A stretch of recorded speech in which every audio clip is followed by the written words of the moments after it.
everyone, welcome back to my channel. I'm Tracy and I'm so excited to show you the fabric I picked up for my Halloween costume. I'm going to be making Katara's costume. I'll insert the inspiration board again. Thinking of making this two-piece set just so it's more modern. So if you didn't watch last week's video, I just wanted to show you again the earrings I picked up at the thrift store. So they're just get Water Tribe vibes from them. They're gonna look so good. I also picked up this necklace at the thrift store. I found this trim at Fabscrap.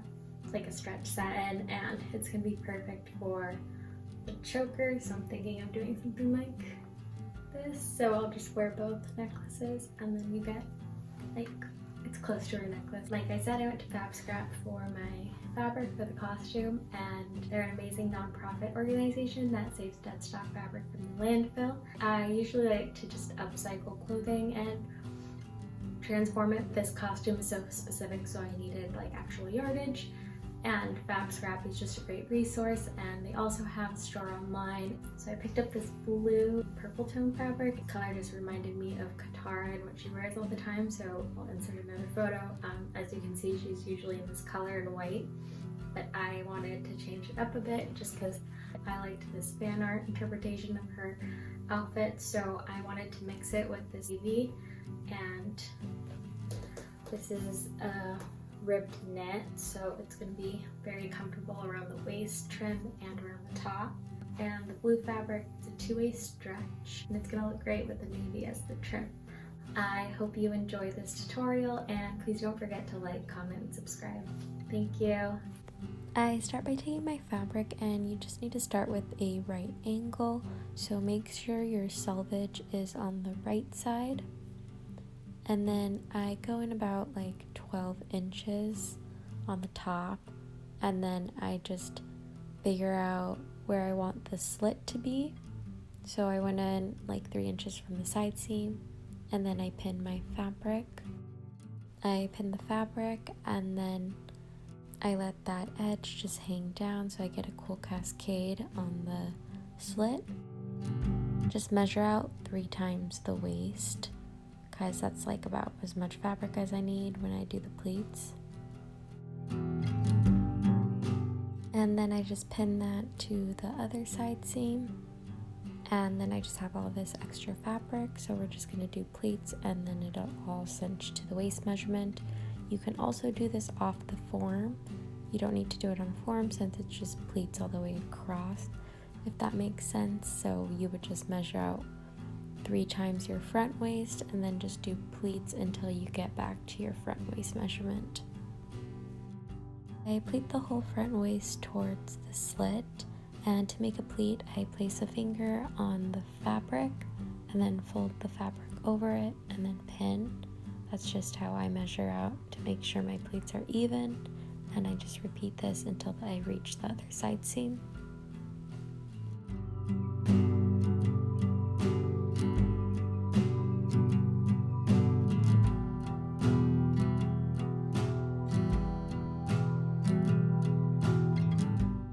After pleating and reaching your other side seam, you just want to go ahead and mark that side seam, and then you have a whole front pleated skirt, and it looks really nice. So in order to secure all of the pleats, I like to baste everything down just so nothing moves when I take it to the sewing machine.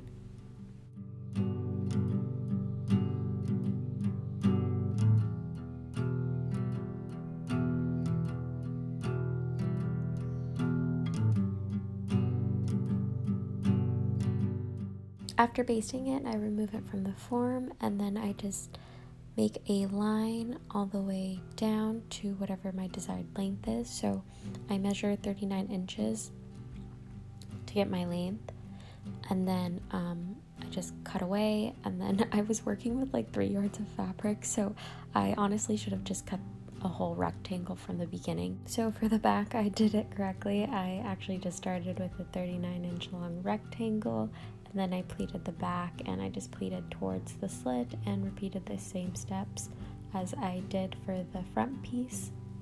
And I wanted a high-low hem, so for the front piece I kind of trimmed a little bit off the front and then went back to 39 inches at the sides, just so I'd have a high-low effect. I take the front and back panels and stitch down 1/4 inch just to hold all of the pleats down. After stitching all of the pleats down on each panel, I match right sides together, and at the side seam without the slit, I just sew down a 1/2 inch seam allowance, and then I overlock my edges just so it's a clean finish, but it's not necessary since this is a 2-way stretch fabric, it won't fray. After stitching down that side seam, just press it towards the back and you get a really crisp seam. And now to clean the slit. So you have that selvage which has like the holes and it's like a finished edge. So I just cut that whole thing off and I remove 1 inch from that whole slit on the front and the back piece. I cut out a 5-inch wide long rectangle for my rib trim and I make sure the stretch is going across the body. I fold it hamburger style and then I fold it again hot dog style, and then I mark 2.5 inches in at the fold.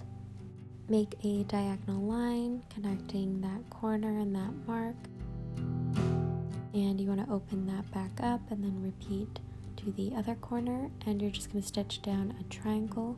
So back tack at each corner and stitch all the way down.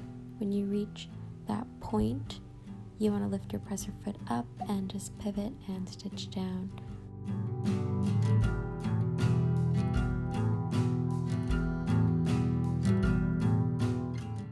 And then I want to trim away and leave only like a 1/4 inch seam allowance, and then I snip the center of that trim like towards the stitching, but don't cut through the stitches. To find the length of the waist trim, I take my waist measurement and subtract 2 inches, and then I sew a 1/2 inch seam allowance and press that seam open, and then I end up with a tube that is going to be attached to my waist. It's like a bias tape. And then you want to pin your waistband to your skirt. I match up the center front to the point of the trim and the side seam, and when I reach the other side seam with the slit, I overlap the front to the back so it's like slightly getting caught at the waistband, and then the slit's just completely open, if that makes sense. Sorry I didn't film that part. So you just want to pin one side, if that makes sense, because then the other side's going to fold under. I realized I should have cut out a V shape on my skirt at the waistline, but it ended up being straight, so I wish I actually did it correctly, but I think the skirt still turned out fine. I overlocked my waistband and skirt together, but it wasn't necessary. You can use a straight stitch machine. Just make sure to use your double needle though when you fold your waistband under, just so you can catch both layers and your skirt will stretch when you slip it on. And this is what the skirt looks like. I completely love it, and I decided to leave the slit edge and the hem raw just so it was more flowy, and since it's a stretch it doesn't need to be hemmed. Yay, it's time for the top. So I just took a 27 by 27 inch square and folded one corner down and then just pinned that down, so I have a triangle now.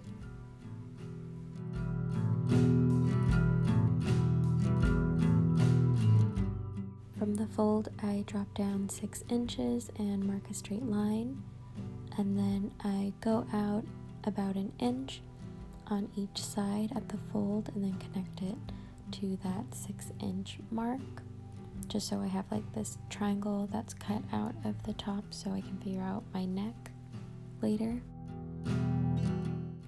At the bottom corner on each side, I go up 10 inches, and then I want to square that mark to the folded edge. So I just mark that straight line and add a 1/2 inch seam allowance and repeat to the other side.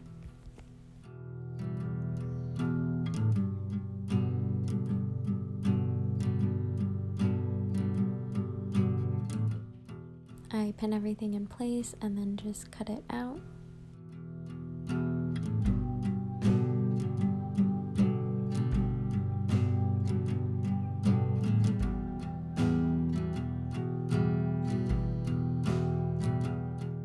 After cutting it out, I fold it in half just to double check that it is centered, because it doesn't look centered to me. So I fold it in half, and yeah, I was right, it was not centered on the fold. So now I just cut and trim away the other side that has the excess, and now the top has the neckline in the center.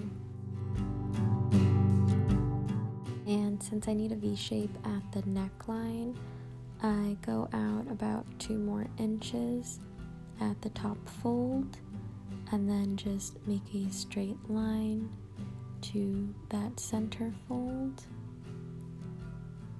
And I'm just recutting this line because it wasn't done well before, so just trim away.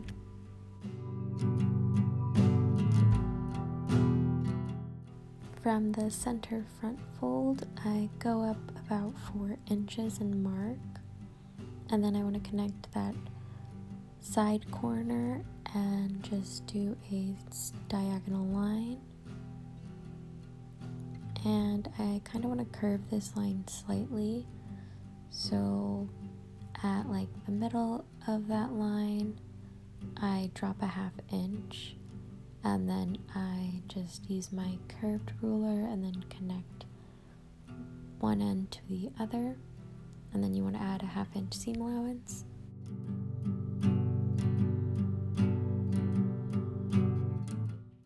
And then I just trim away, and keep in mind these are the measurements that work for my body, so your body will probably be slightly different unless you're like a size small.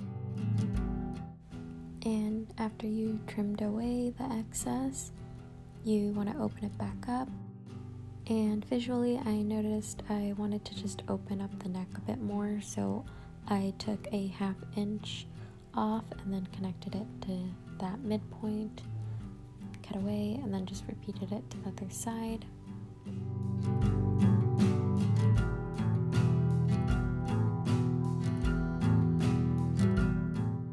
And then you want to pin the side and just sew those down, and then you turn your top inside out so your seam is on the inside. And now it's time for the rib trim at the neck. So this one is only 4 inches wide, and I made it about 20 inches long. So you want to just sew that in a circle and repeat as we did it to the skirt.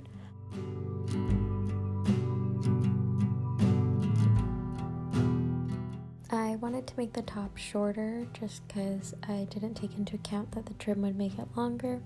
So I'm removing 2 inches from the bottom corner and then connecting a straight line from the side corners to the center front, and I trim away.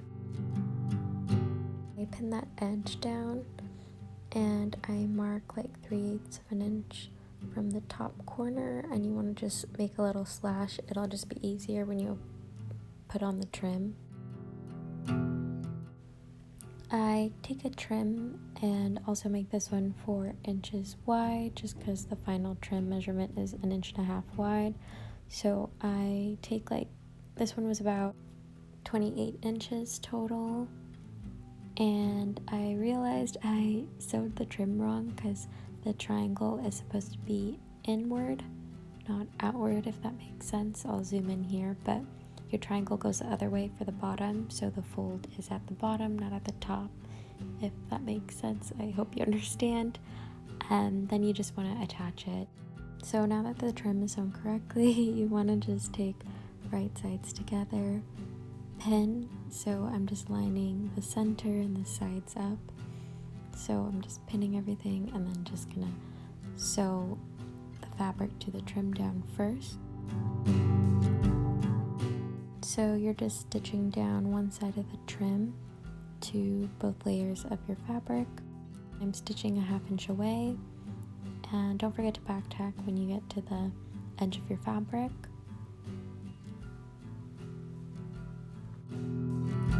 After stitching that first layer of trim, you want to just trim that corner so you can remove some bulk. So I just kind of trim it diagonally to get rid of that center bulk.